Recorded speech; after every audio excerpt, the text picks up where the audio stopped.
Hello there, welcome back to the channel. So you've just bought an Irish tenor banjo and you're wondering what to do next. So this is our guide to learning how to play.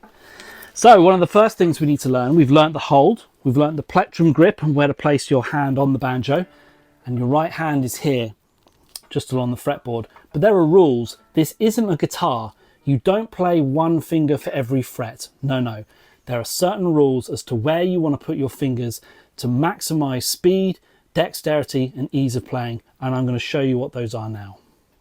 Okay, so every finger is designated a set of frets, and if you don't know what a fret is, it's the gap here between the notes. You'll see this metal piece of steel that's stripped across the fingerboard. Each of those is called a fret. So if I place my finger and push down, it gives me the note.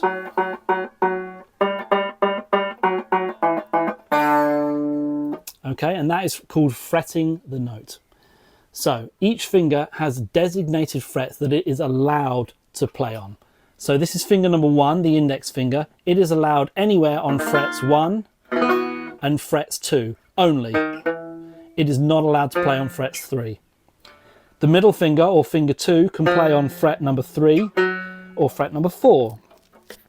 And the third finger, or ring finger, can play on fret number 5. And very occasionally, you might have it play on fret 6, but very rarely. Mainly, it just plays the 5th fret. So,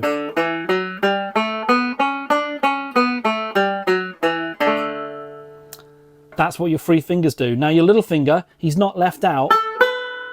He is allowed to fret the 7th fret. Now, most of the time, you'll only ever use it to play the B on the E string. If you play with the 5th finger, you have to move your entire hand position and it slows you down, stops you playing as fast, and also you can sometimes miss it when you're coming back up and down. Don't do that. Just play with the little finger. It may be hard at the beginning, but just practice and you'll get it soon.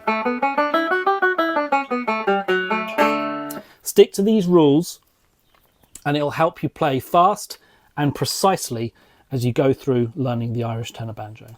Okay, I hope that was helpful for you. Like the video if you liked the video. Please subscribe to the channel for more videos like this, and drop a comment below if you have any questions or if there's anything you'd like to see us cover here on the channel. And I'll see you in the next video.